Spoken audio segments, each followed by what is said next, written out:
Praise to the Lord, the Almighty, the King of creation. Oh, my soul, praise Him, for He is your health and salvation.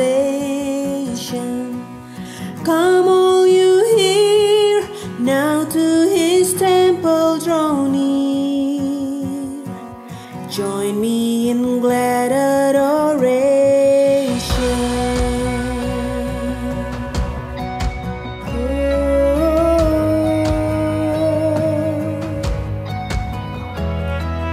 Praise to the Lord above all things, so wondrously reigning, sheltering you under His wings and so gently sustaining.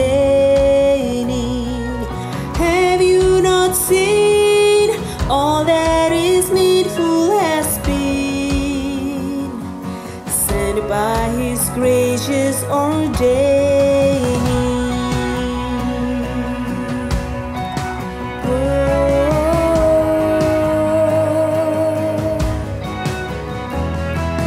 Praise to the Lord who will prosper your work and defend you.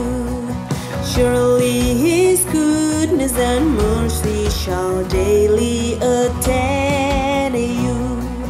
Ponder anew what the Almighty can do, if with His love He befriends you.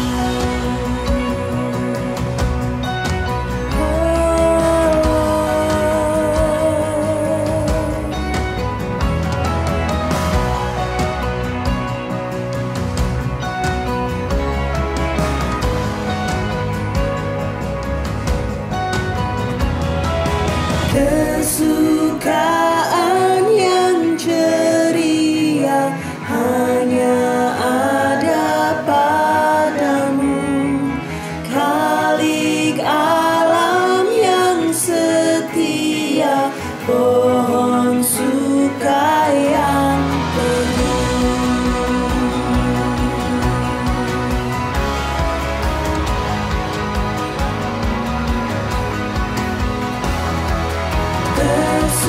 Kesukaan yang ceria hanya ada padamu, Khalik alam yang setia, pohon suka yang teguh.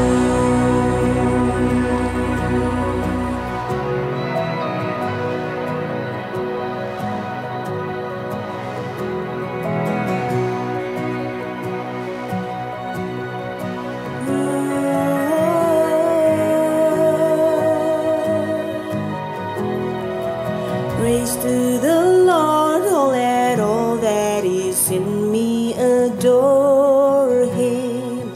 All that has life and breath come now with praises before Him.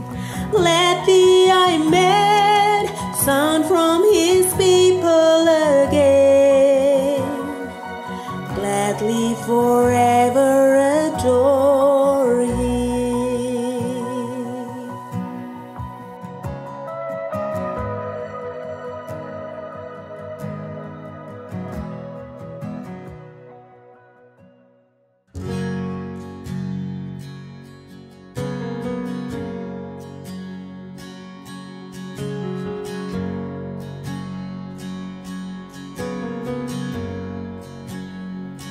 I love you, Lord, for your mercy never fails me. All my days I've been held in your hands, from the moment that I wake up until I lay my head. Oh, I will sing of the goodness of God. And all my life you have been faithful, and all my life you have been so good.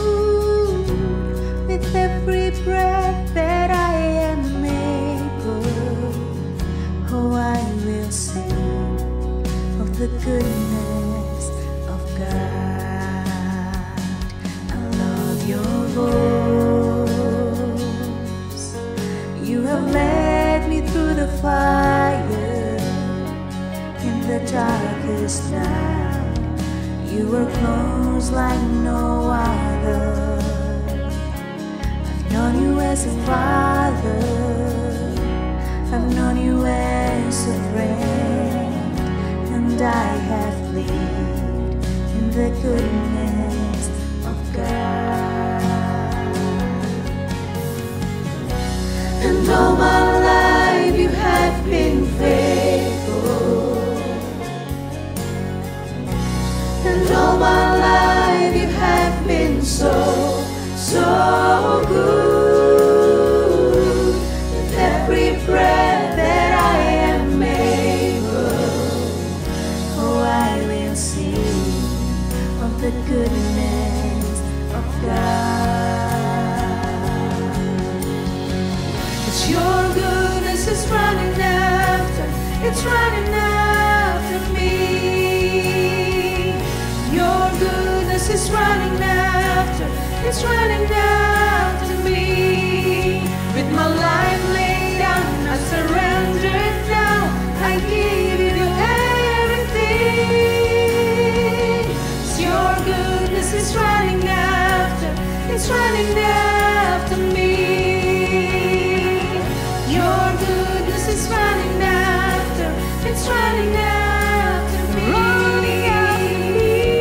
Your goodness is running after, it's running after me. With my life laid down, I'm surrendered now. I give you everything. Your goodness is running after, it's running after me.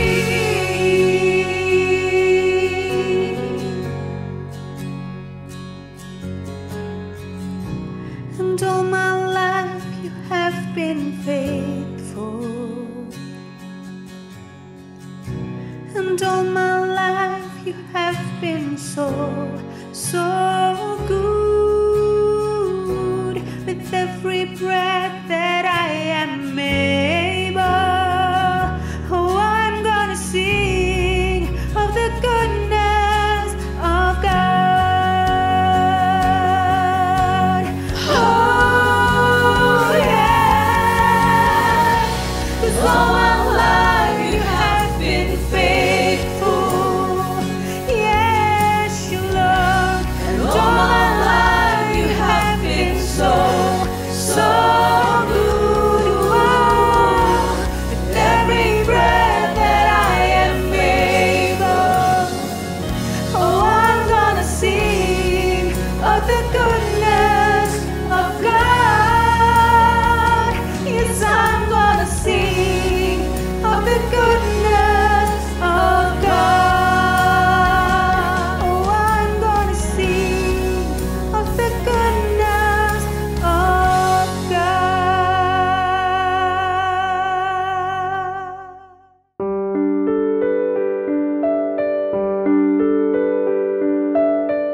Kehidupan berawal dari ibu. Tempat tangis pertama, tempat setiap suka dan duka, tempat hati selalu kembali. Kasih murni tanpa celah, bahkan ketika tiada tempat dalam hidup ini, selalu ada ibu di sana. Setia membuka hati bagiku. Ibuku, guruku, dokterku, penasihatku, pelindungku, pendoaku. Ibu, sosok terbesar dan terberat. Tiada yang dapat menggantikannya.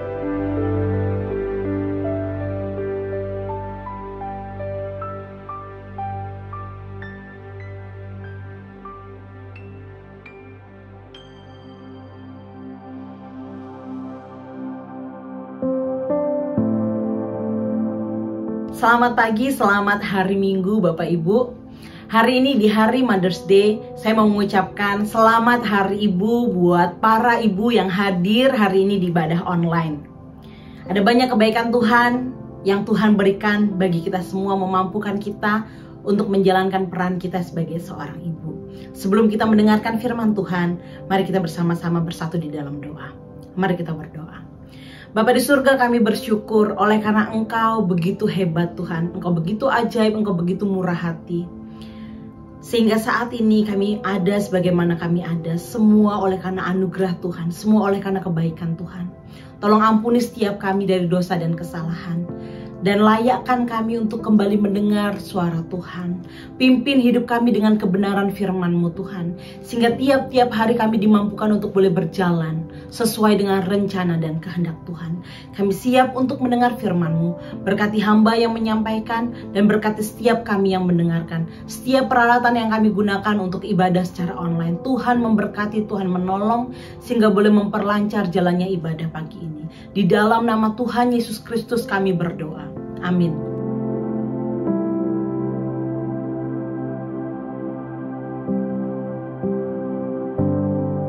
Bapak Ibu, di hari Mother's Day ini kita akan sama-sama mendengarkan firman Tuhan dari seorang wanita yang terkenal oleh karena doanya. Wanita yang berdoa, yaitu Hana. Kita bisa buka Alkitab kita dari 1 Samuel pasal yang pertama dan kedua. Saya akan membacakan doa dari Hana, Bapak Ibu. Hana ini adalah ibu dari Nabi Samuel ya. Untuk mendapatkan Samuel inilah Hana berdoa kepada Tuhan. Saya akan membacakan ayat yang ke-10 dan 11. 1 Samuel pasal yang pertama ayat 10 dan 11. Dan dengan hati pedih ia berdoa kepada Tuhan sambil menangis terseduh-seduh.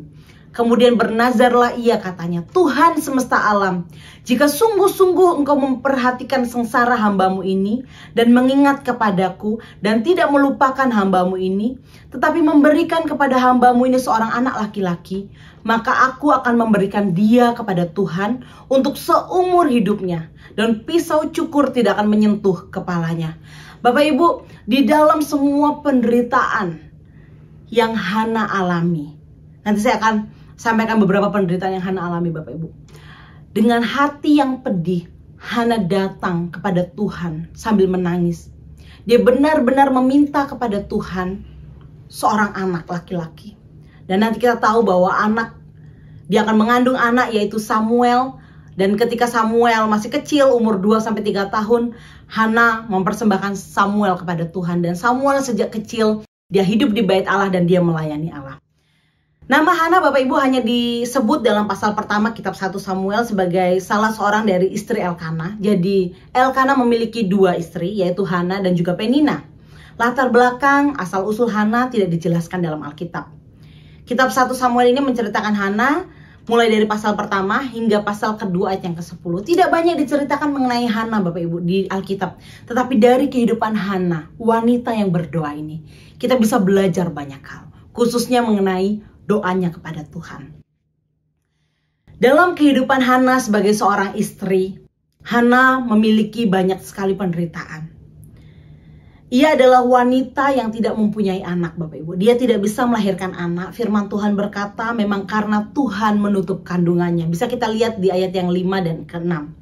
Tuhan menutup kandungan Hana sehingga Hana tidak bisa melahirkan anak. Artinya bahwa ini adalah tindakan langsung dari Tuhan. Tuhan membuat Hana tidak bisa melahirkan anak karena Tuhan punya maksud dan rencana. Sehingga ketika Hana akhirnya mengandung dan melahirkan anak, dia melahirkan seorang nabi yang besar.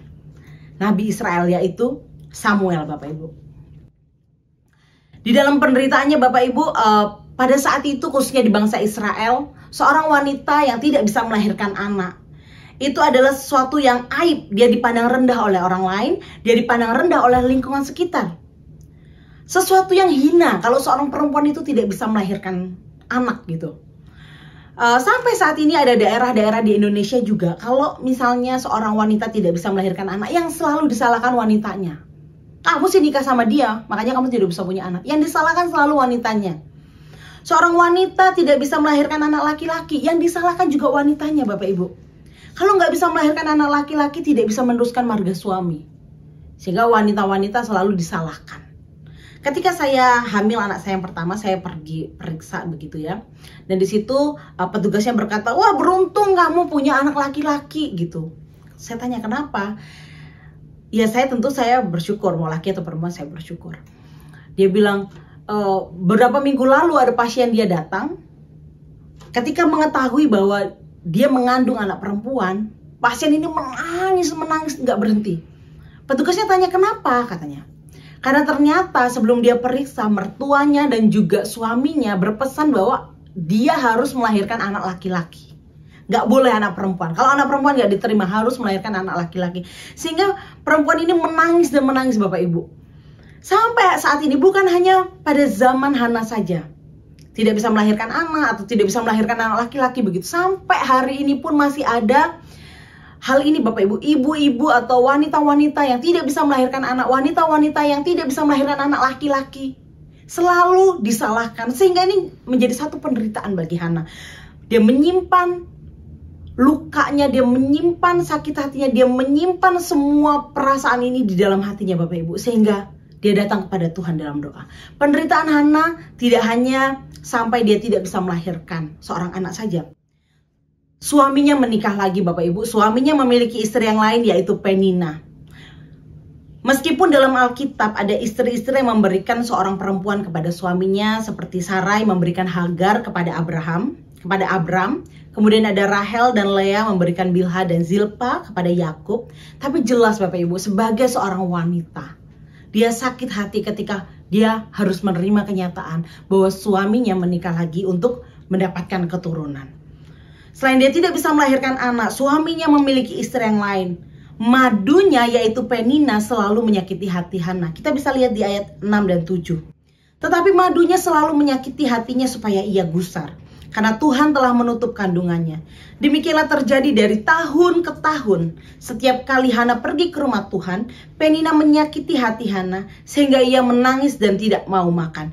Di sana dikatakan madunya selalu menyakiti supaya ia gusar. Ada kata supaya ia gusar. Memang Penina ini dengan sengaja. Ayat ini menunjukkan bahwa Penina dengan sengaja menyakiti hati Hana. Dan ini tidak hanya berlangsung 1 bulan, 2 bulan. Tapi firman Tuhan berkata dari tahun ke tahun. Gak tahu berapa lama Bapak Ibu. Tapi sampai Penina punya anak. Penina punya beberapa anak Bapak Ibu. Hana selalu disakiti. Sehingga penderitaan Hana ini tidak sebentar. Penderitaan Hana ini bertahan lama. Dia sudah mengalami penderitaan begitu lama. Hatinya begitu sakit. Bertahun-tahun. Mungkin disakiti melalui perkataan. Dan juga melalui perbuatan. Namun Bapak Ibu, semua penderitaan yang dialami Hana tidak membuat Hana menjadi pahit hati dan meninggalkan Tuhan. Jelas dari tahun ke tahun dia mengalami penderitaan. Tapi itu tidak membuat dia pahit hati dan meninggalkan Tuhan. Namun dia memilih untuk dia tetap datang menyembah Tuhan. Dia menaikkan doanya kepada Tuhan. Ditambah Bapak Ibu, saat itu bangsa Israel secara kerohanian sedang rusak. Kita juga ingat kisah anak Imam Eli. Mereka adalah imam-imam yang jahat di hadapan Tuhan. Namun situasi bangsanya, kehidupan rohani bangsanya pada saat itu yang buruk tidak mempengaruhi iman Hana kepada Tuhan. Meskipun bangsanya tidak sungguh-sungguh hidup dalam Tuhan, namun Hana tetap memilih untuk datang dan tetap bergantung kepada Tuhan. Sebagai seorang istri Bapak Ibu atau sebagai seorang ibu, setiap kita memiliki masalahnya masing-masing. Hana dengan segala penderitaan dan permasalahannya. Demikian juga kita. Mungkin masalah kita berbeda dengan Hana. Mungkin bukan wanita lain yang menyakiti hati kita. Atau istri kedua dari suami kita yang menyakiti kita. Mungkin bukan itu. Tidak sama dengan Hana. Tapi mungkin itu suami kita yang menyakiti kita. Mungkin itu anak-anak kita. Mungkin kondisi ekonomi. Mungkin kondisi kesehatan. Mungkin kondisi rumah tangga dan hal lainnya.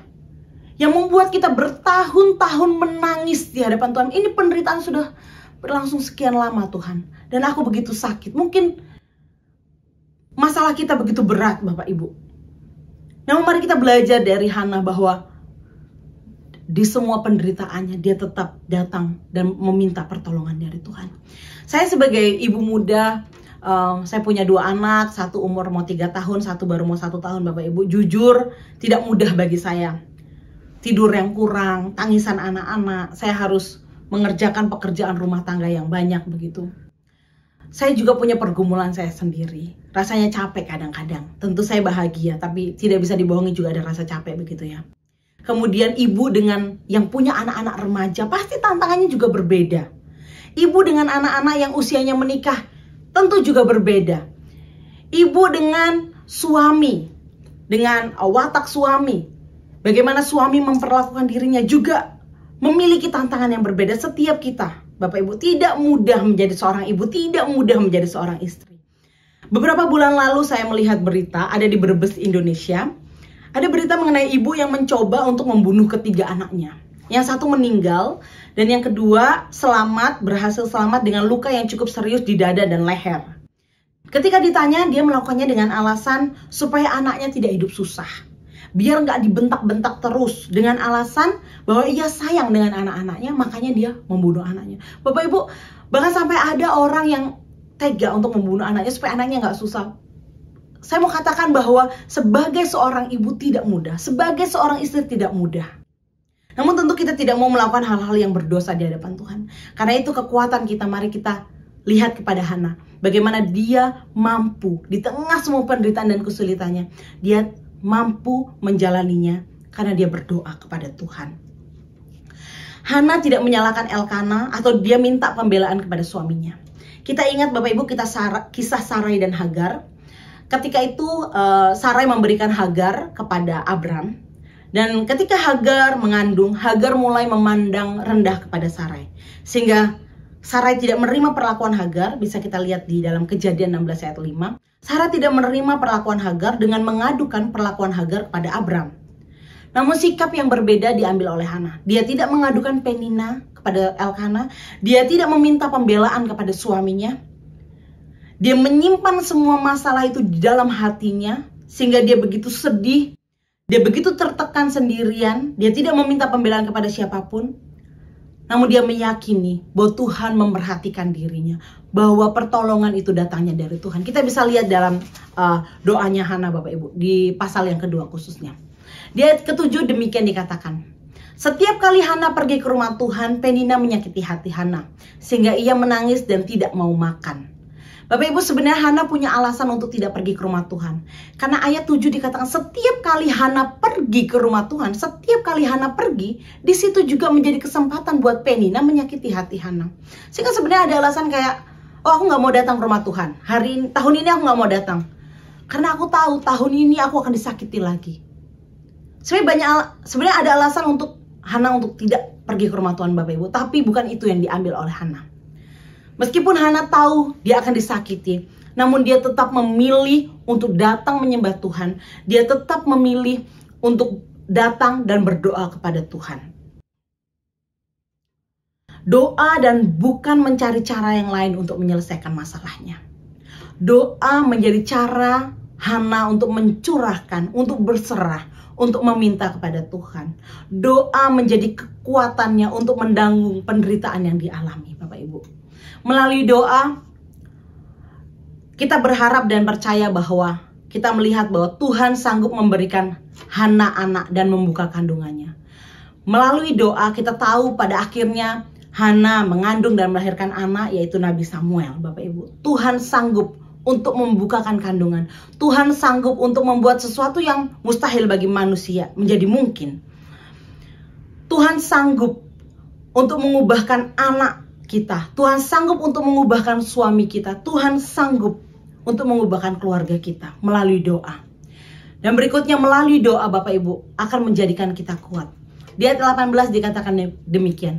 Setelah Hana selesai berdoa dan berbicara dengan Imam Eli, ia mau makan dan mukanya tidak muram lagi. Yang tadinya dikatakan Hana tidak mau makan Bapak Ibu karena saking sedihnya dia. Namun setelah selesai berdoa, Hana mau makan dan mukanya tidak muram lagi.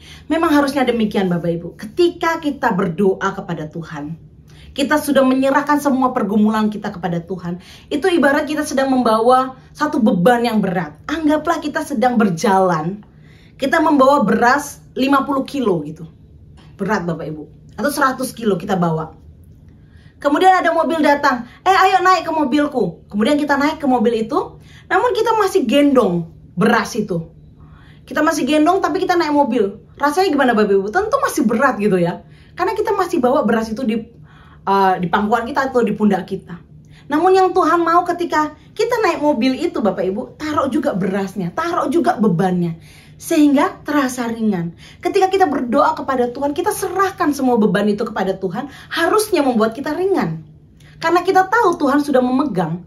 Tuhan memegang beban itu, dan kita berjalan bersama Tuhan. Karena kita tidak sendirian, karena Tuhan beserta dengan kita. Doa menjadikan kita kuat Bapak Ibu. Satu kisah Bapak Ibu, kalau doa sanggup mengubahkan anak, suami, dan keluarga. Ada beberapa kisah. Yang pertama yaitu kisah dari lagu Di Doa Ibuku. Di doa ibuku namaku disebut, di doa ibuku dengar ada namaku disebut. Pasti kita sering dengar lagu ini ya Bapak Ibu ya. Nah lagu ini kalau di Indonesia dinyanyikan oleh Nikita. Namun lagu ini dikarang oleh namanya Peter Bilhorn dan diterjemahkan ke dalam bahasa Indonesia oleh El Pohan. Judul lagunya yang asli adalah My Mother's Prayer. Nah pada waktu Peter, ini ada kisah di balik pembuatan lagu ini Bapak Ibu ya.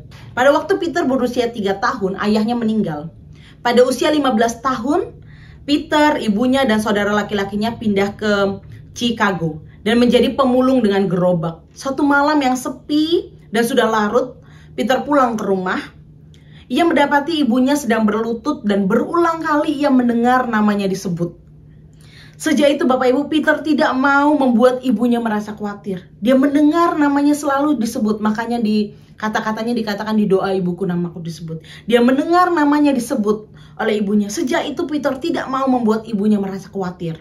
Ia berusaha jadi anak yang baik, tidak nakal lagi. Sekian tahun kemudian Tuhan menjawab doa ibunya Peter, dan Peter menjadi penyanyi lagu rohani dan juga mengarang lagu, dan itu terjadi sekitar tahun 1890 sampai 1900. Lagu Di Doa Ibuku menjadi satu lagu yang terkenal Bapak Ibu. Doa ibu mampu mengubahkan anak, mampu mengubahkan suami, mampu mengubahkan keluarga. Satu kisah lagi kita tahu dari Bapak gereja yaitu Agustinus. Nama ibunya yaitu Monica. Monica ini adalah ibu dari Agustinus. Dalam hidupnya Bapak Ibu, ketika Monica menikah, dia mengalami tekanan batin yang hebat karena ulah suaminya dan juga anaknya yaitu Agustinus. Suaminya meremehkan dan menertawakan usaha Monica untuk mendidik anaknya, supaya Agustinus ini menjadi anak yang berbudi, anak yang takut akan Tuhan gitu. Namun Bapak Ibu, Agustinus ini malah hidup moralnya tidak baik. Bahkan dikatakan, dituliskan Agustinus ini punya anak di luar nikah pada usia yang masih sangat muda. Pokoknya dia anak yang banyak sekali melakukan perbuatan-perbuatan yang menurut ibunya bahwa Agustinus ini mengalami kekosongan rohani, sehingga dia banyak sekali menimbulkan perbuatan-perbuatan yang jelas ini menyakiti hati ibunya begitu. Namun bertahun-tahun Monica tidak berputus asa. Dia menaikkan doanya, dia beriman kepada Tuhan, sehingga menjelang akhir hayatnya suaminya bertobat dan minta dibaptis.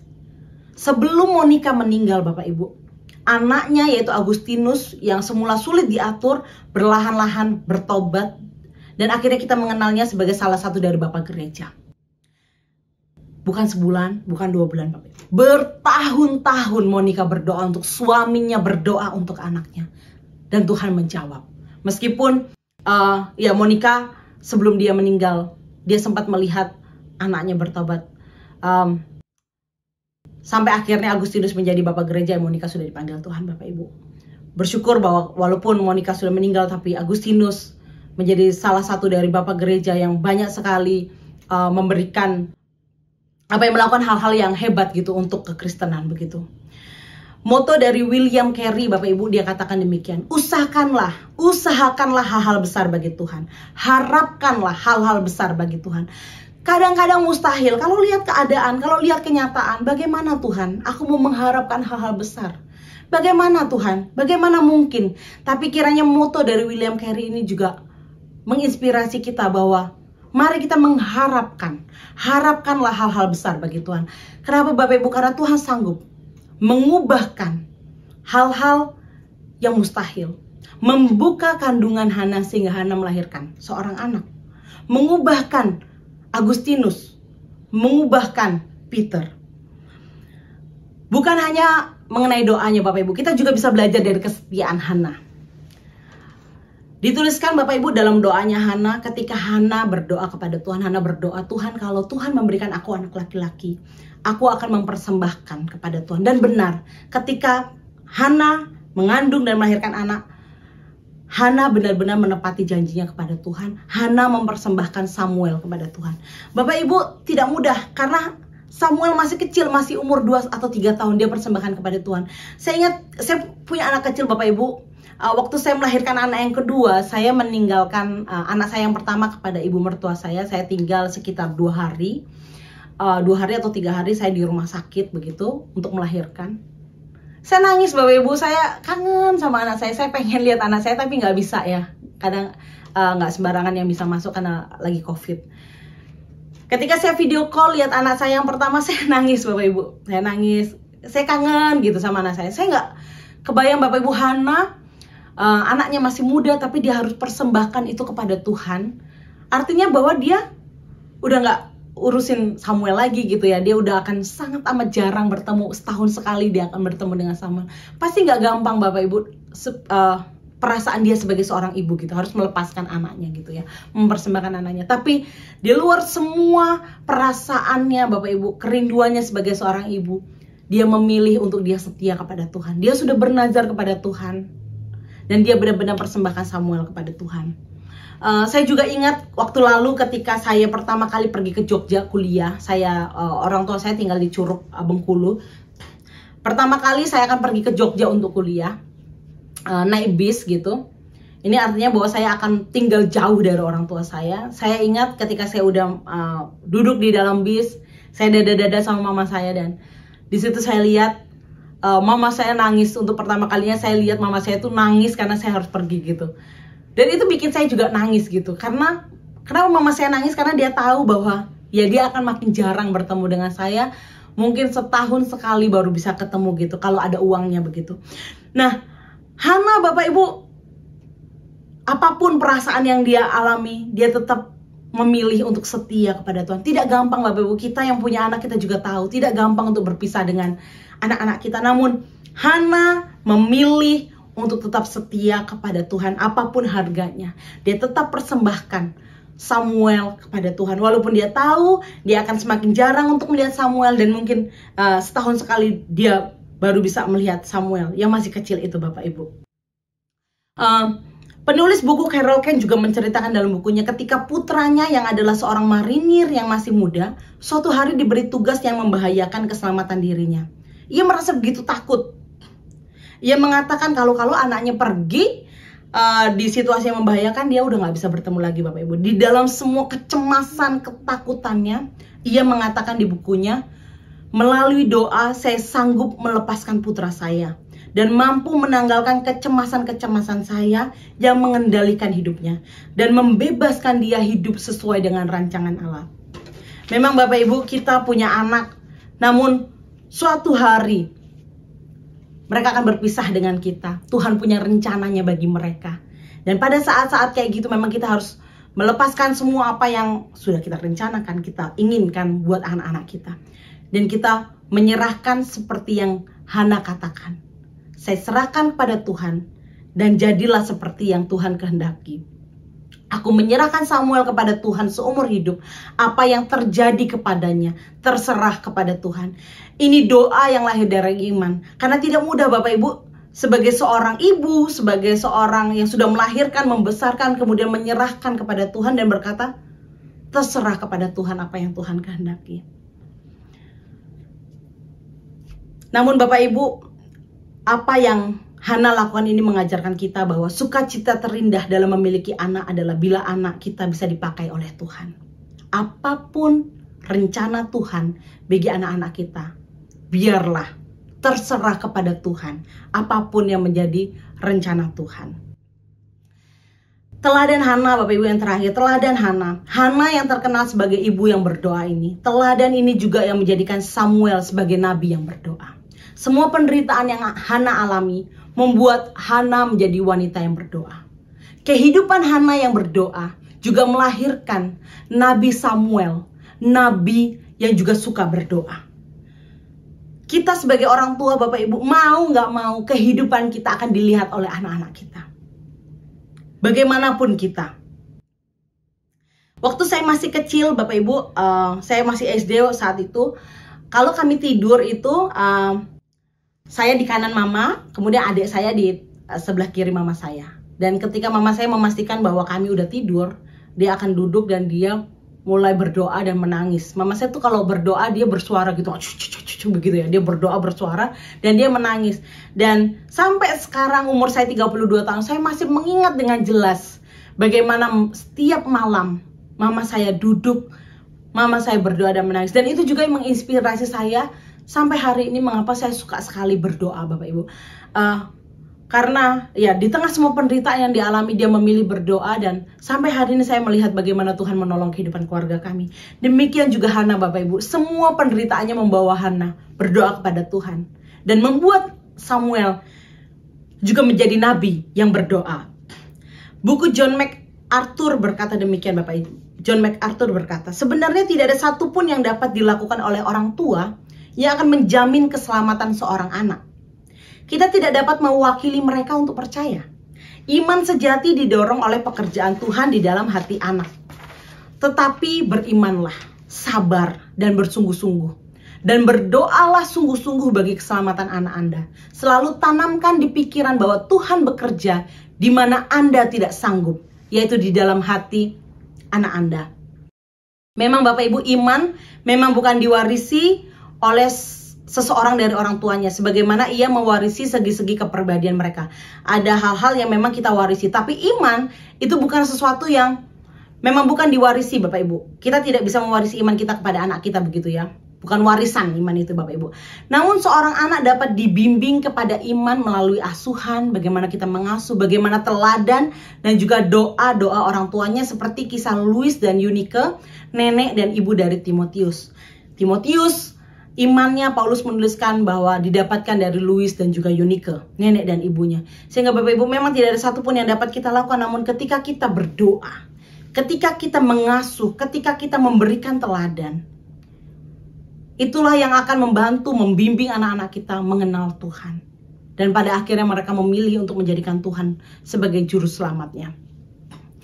Meskipun sebagai ibu kita sudah berdoa, bukannya kita tidak berdoa, Bapak Ibu ya, kita berdoa.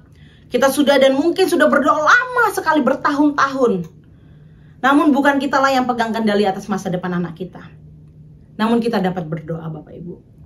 Seorang penulis buku, Carol Ken, Bapak Ibu. Dia seorang penulis buku yang terkenal dalam hal kerohanian, mengenai keluarga gitu. Anaknya sebagai tersangka penembakan, anaknya menembak seseorang sampai mati. Dan masuk penjara seumur hidup gitu. Dia adalah seorang penulis buku rohani, seorang yang memberikan pengaruh besar melalui tulisannya, tetapi tetap tidak bisa menentukan, memastikan bagaimana masa depan anaknya. Dia selalu menuliskan dalam bukunya bagaimana dia membimbing anaknya, bagaimana dia berdoa bagi anaknya. Namun Bapak Ibu, tetap pada satu waktu anak akan mengambil keputusannya sendiri akan hidupnya. Namun teruslah berdoa, teruslah berharap kepada Tuhan, karena doa mampu mengubahkan anak. Doa mampu mengubahkan suami, doa mampu mengubahkan keluarga kita, apapun kesulitan dan masalah kita. Saya tutup dengan yang akhir-akhir ini buku yang saya beli, Bapak Ibu, yang berjudul A Mother's Legacy. Buku ini menceritakan kumpulan cerita tentang momen yang paling mereka ingat dari ibu mereka. Jadi buku ini ditulis untuk mengingat momen-momen yang mereka ingat dari ibu mereka. Ada yang menuliskan tentang bagaimana ia mengintip mamanya berdoa di lantai atas. Dia dan kakaknya selalu mengintip mamanya berdoa di lantai atas sampai umur 19. Dia nggak mengerti apa yang mamanya lakukan. Sampai akhirnya dia juga ikut mamanya berdoa begitu. Ada yang menuliskan tentang bagaimana neneknya tuh nggak pernah capek. Selalu menceritakan kebaikan Tuhan dan sebagainya. Sehingga Bapak Ibu, ketika saya baca buku ini, membawa saya kepada satu pertanyaan. Bagaimana dengan kita? Apa yang ingin kita tinggalkan dan selalu diingat oleh anak-anak kita? Kalau di buku ini mereka ingat bagaimana mamanya berdoa, bagaimana neneknya selalu menceritakan kebaikan Tuhan, bagaimana ibunya mengajarkan Alkitab kepadanya. Bagaimana Hana, teladan Hana menjadikan Nabi Samuel juga berdoa. Bagaimana dengan kita Bapak Ibu? Apa yang ingin kita tinggalkan kepada anak-anak kita? Sehingga ketika tiap kali anak kita bilang, mama saya adalah, saya ingat, yang paling saya ingat dari mama saya adalah. Apa yang ingin kita tinggalkan, yang bisa diingat oleh anak-anak kita? Menjadi ibu yang seperti apakah kita yang ingin diingat oleh anak-anak kita, cucu-cucu kita? Atau kalau kita bapak-bapak, hal apa yang ingin kita tinggalkan bagi anak-anak kita, bagi istri kita? Kita sebagai pribadi, apa yang ingin kita tinggalkan bagi orang-orang di sekitar kita, sehingga ketika mereka mengingat nama kita, momen apa, hal apa yang mereka paling ingat dari kehidupan kita?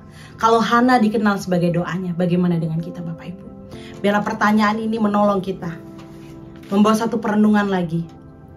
Ingin menjadi seperti apakah kita diingat oleh orang lain, oleh keluarga kita. Sekali lagi saya mengucapkan Happy Mother's Day, selamat Hari Ibu. Kiranya Tuhan terus menolong dan memampukan kita untuk menjalankan peran kita seturut dengan kehendak Tuhan. Dan semakin menguatkan kita dalam doa dan pengharapan kita kepada Tuhan. Mari kita berdoa. Tuhan Yesus, kami bersyukur untuk firman Tuhan pagi hari ini. Tuhan kiranya terus menolong kami, memampukan kami untuk boleh menjalankan apa yang menjadi bagian kami. Sebagai seorang istri, sebagai seorang ibu, Engkau tahu pergumulan kami Tuhan. Engkau tahu kekhawatiran kami Tuhan. Engkau tahu masalah kami Tuhan. Tapi biarlah bersama dengan Tuhan memampukan kami menjalani hari demi hari, tahun demi tahun. Dan mampukan kami terus Tuhan untuk kami boleh melakukan yang terbaik bagi Tuhan, dengan tetap terus berharap dan beriman hanya kepadamu saja. Terima kasih Bapak, ini doa kami, dan kami serahkan kehidupan kami, pergumulan kami, hanya di dalam nama Tuhan Yesus Kristus. Haleluya, amin.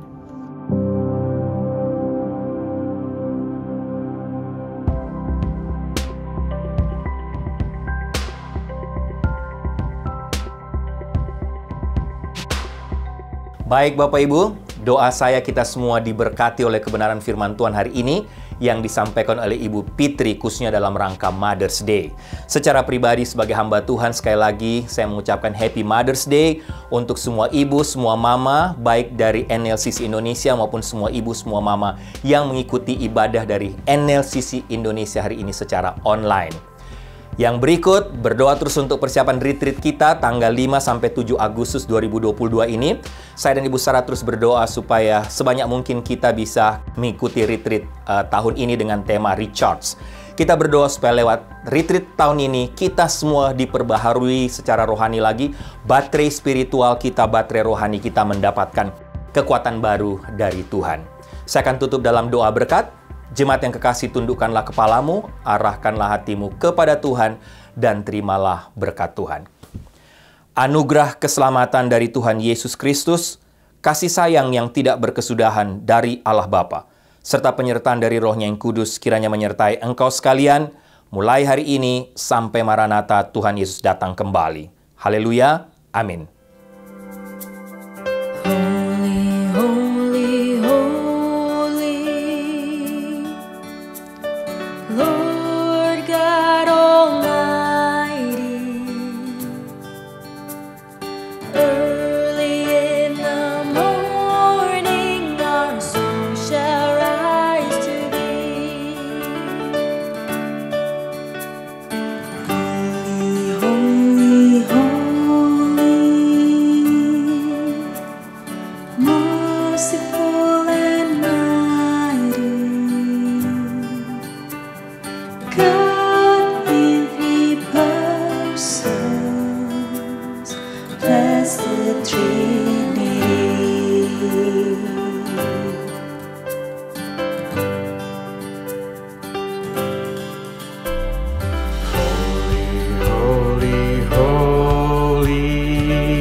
Saints adore thee, casting down their golden crowns around the glassy sea.